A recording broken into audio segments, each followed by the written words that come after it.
UFC Fight Night, Las Vegas, Tybura versus Spivac 2. The rematch is taking place. Classic Apex main event we got between two fat heavyweights that are pretty low level, but when you get outside the top five, all the heavyweights are really low level, so it is what it is. Overall, when this card was originally made, it was stacked. However, a couple of the fights that we were all really excited about have fallen out. Chris Gutierrez is no longer fighting Javid Basharat. He's got a short notice opponent. Another fight I was excited for was Danny Barlow versus Uros Medic. That fight is no longer happening. They're getting a short notice opponent. So, what a card that I thought was going to be a sleeper has slowly started to fall apart pretty quickly, but that's not going to stop me from giving you predictions. I was 7-6 last week, so again, I got way too cute with the underdogs. I just keep fucking doing that. I'm not going to just pick underdogs just to try hard. I'm going to actually pick the winning fights. So we're going to break down the fights and my predictions and picks for this card. We'll start with the early prelims, but just to give a heads up, my overall record so far is 201 and 121. Let's try and get things right now. Stephanie Luciano versus Talita Carr. They fought in the Contender Series before, and it went to a draw. Carr won the first two rounds and gassed out terribly, and Luciano got a 10-8 in the final round. Now, the story of the first fight was Carr throwing big 1-2s in the first 30 seconds of the fight, and then just spam shooting takedowns. And in the first two rounds, she was getting them on Luciano, and when she would get them, she would hold them there and not really give up the position. So, the takedown defense of Luciano was not that good, but Luciano has not fought since that fight in September of 2023. She's 24 years old. She was 23 back then, and I think that she has done nothing other than work on her takedown defense because her striking looked okay for a 5-1 prospect in this division. Talita Carr just looked like a Tasmanian devil for 2 rounds and gassed out so bad and was just shooting for legs, and there was a little bit of fight IQ that I was not overly thrilled with from Stephanie Luciano, just engaging in the grappling on the ground and taking too long to get up because I think she could have got a finish. She threw a head kick up there, she could have got a finish. But in watching that fight back, I think Luciano's just better, and I like that she has the better gas tank. She has a much bigger reach, and I think that she has spent a lot of time working on her takedown defense. She knows how Carr is going to fight. She's younger. She's got a lot of time to improve, and she has consistently improved. She's also the more attractive fighter. I think that the UFC is going to make sure that Luciano gets this win if it's close. You know, the classic robbery right in the beginning of the card. But overall, I don't think there's going to be a robbery here. I think Luciano's just going to do enough to get it done. And I think that Carr went to a decision, a split with Rayan dos Santos, which she may have robbed her, just like Puja Tomar robbed Rayan dos Santos, that poor woman. But I think Luciano's going to do enough to get it done. I think she's going to win a 30-27 unanimous. She's going to lose the first round, but I think she's going to win the last two.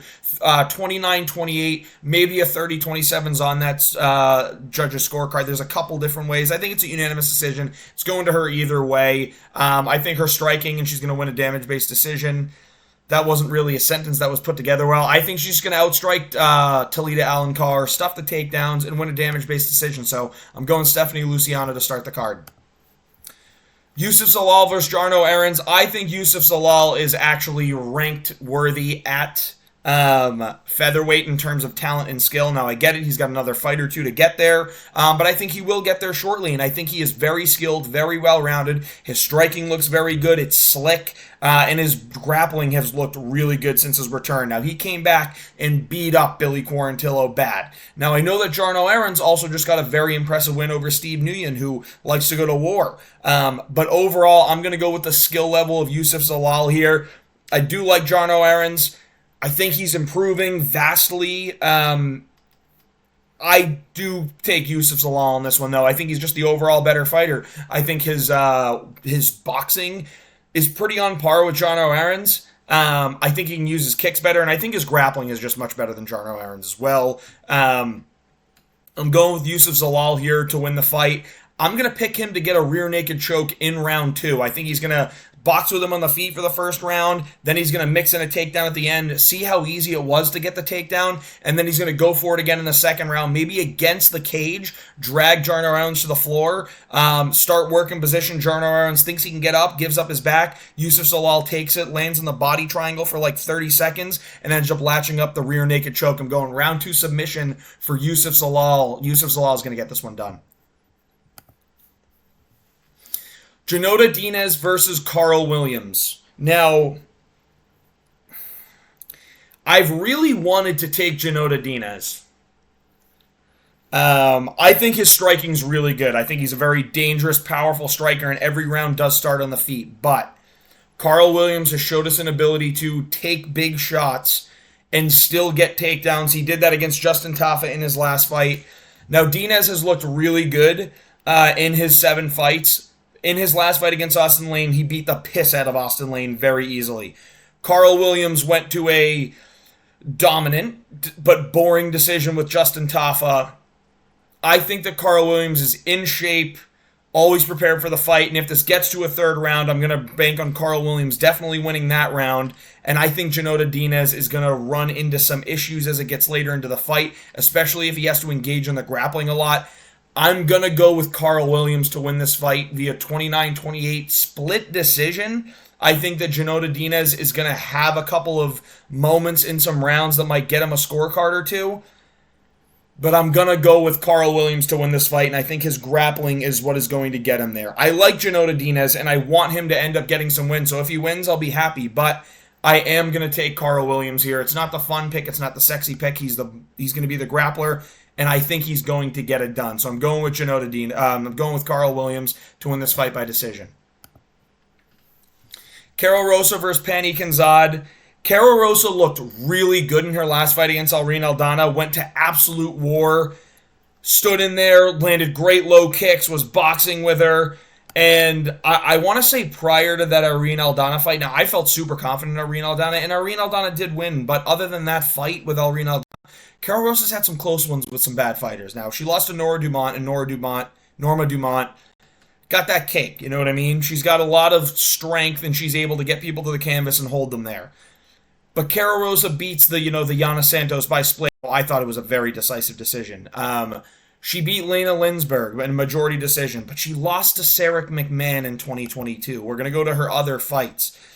She's been around for a little bit, and she's improving consistently. Like, her last 2 fights are probably her most impressive.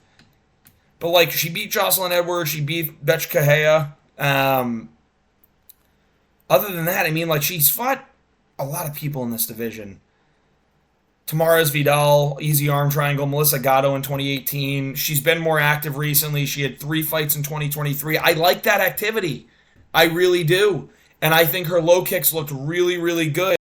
And her Muay Thai style might be good enough against Pannie Kianzad, who kind of a traditional striker. Not overly impressive performances herself. Got subbed by Chape, who is actually very skilled. Lost to Caitlin Vieira. Beat Lena Linsberg. Lost to Raquel Pennington. So Pannie Kianzad, again, has lost to some of the more skilled fighters in the division here, but I think I'm going to go with Karol Rosa to win a decision here. I think that she's just going to win the decision here. It's a close fight. I'm not going to spend too much time on this because this is at minus 210. I hate that line. I think this is a 50-50 fight. And I think the line for Karol Rosa is a little swelled because of her performance with Irene Aldana.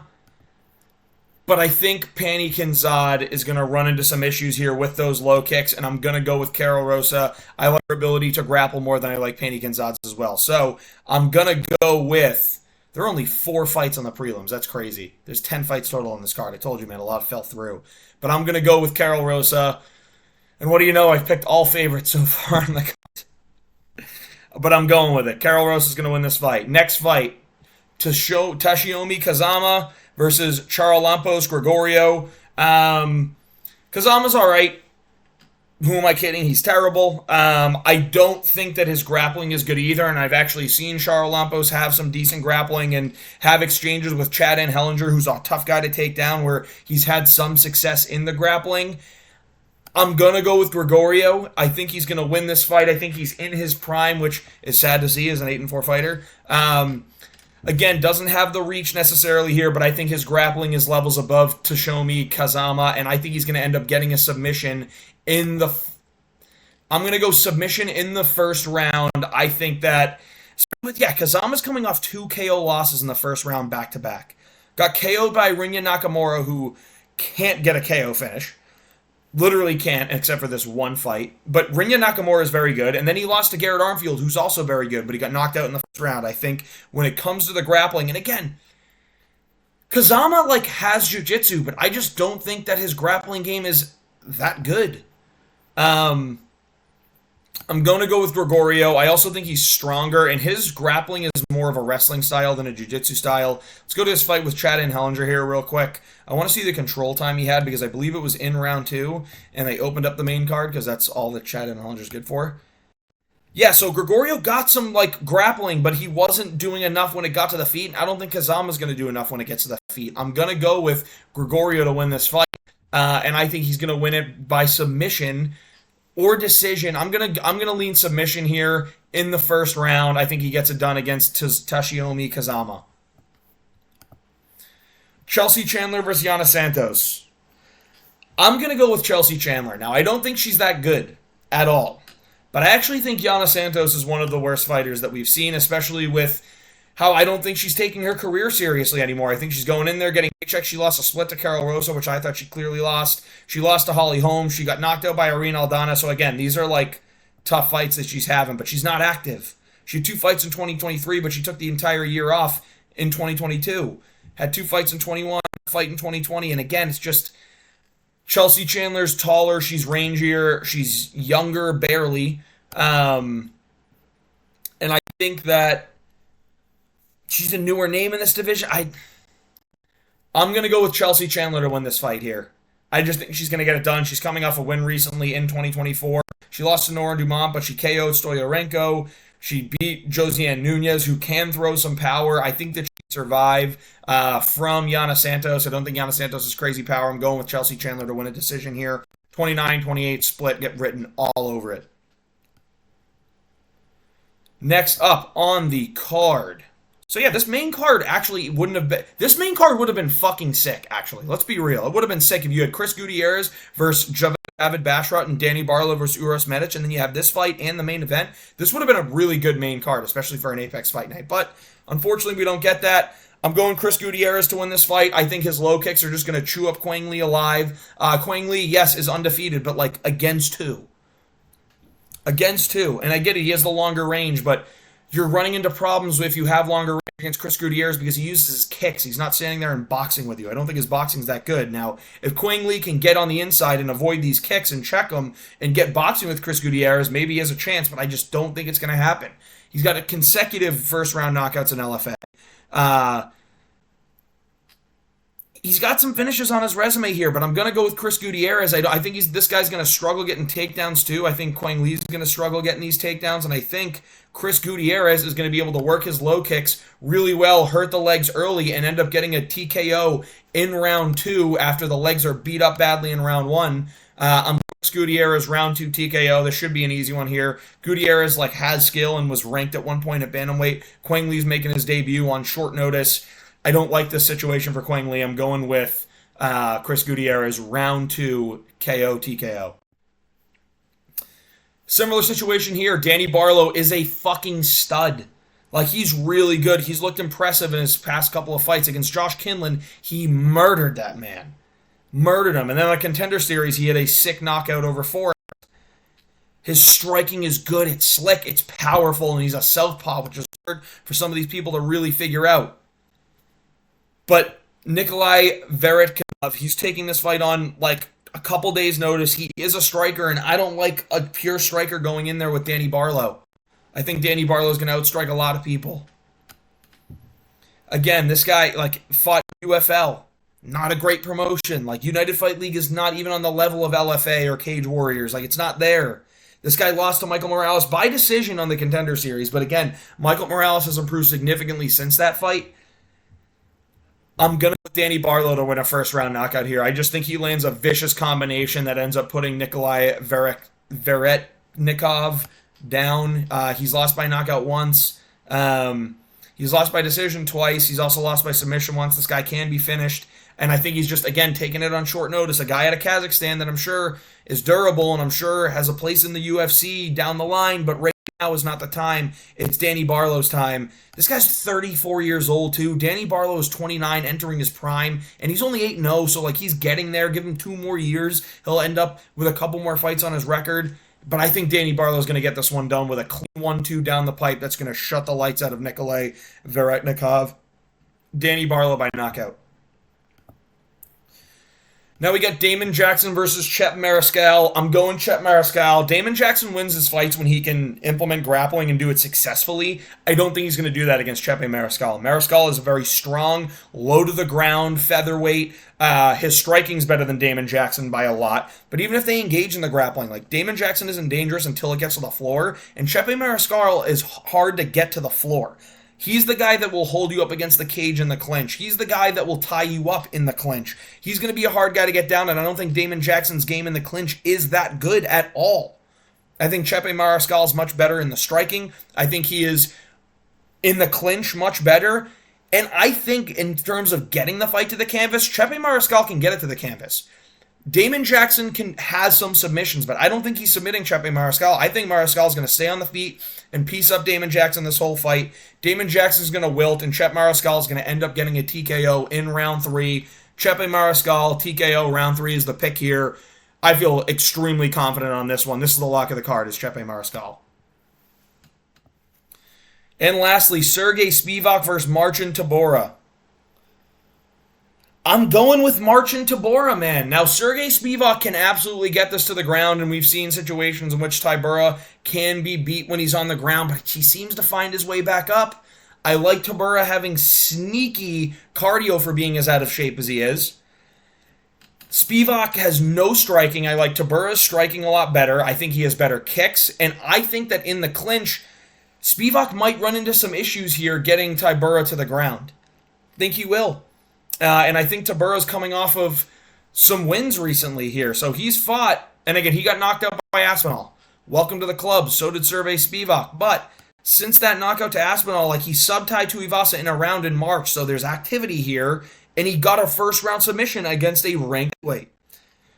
Good performance by Tybura. It was sad to see, but he ended up proving everyone wrong, and this guy, like, he got an impressive win against Romanov when we thought Romanov was going to be a problem in the division. Yeah, he lost a decision to Volkov, but I reckon that Sergey would get knocked out by Volkov with like a body shot or something.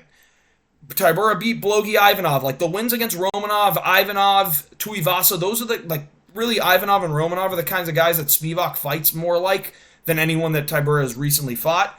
Now, I'm pretty sure that when they last fought, because they have fought once before, I don't know if it was in the Apex or not, but like look here at Spivac, got knocked out by Gon. Gon's a sick fighter, like he's a good heavyweight. He subbed Derek Lewis, but that was like in Derek Lewis's, like he had 3 fights in a row where he was just like, I don't really want, like I don't know if I want to do this anymore, and you can see it in the cage, and like he TKO'd Augusto Sakai, not that impressive. Again, Tybura beats him too.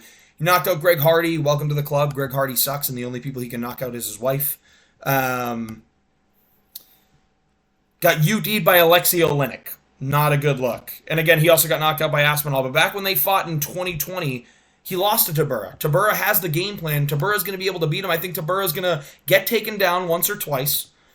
But as this fight progresses, I think Tybura's just going to break Spivac. Spivac's going to get tired, and Tybura's going to get a round 3, round 4 TKO finish here. I'm going Marcin Tybura by late round 3, early round 4 TKO finish. These are the predictions for this fight night, and again, it's a short video. It's not a big fight card. There's, I think, a total of 10 fights on this card. Not super high level, but I'm feeling very confident on these picks. I think we're going 10-0 this week, people. So let's get it going. Get good on predictions here. It'll bring me to 211 and 121. That would be a huge jump in my record. If you enjoyed the content, please like and subscribe. This card has potential to be all right if we get some good finishes. It was going to be a lot better until Medic and Basharat both pulled out. So it stinks to see, but overall, I got high hopes, especially for the co-main event. Tune in for that one.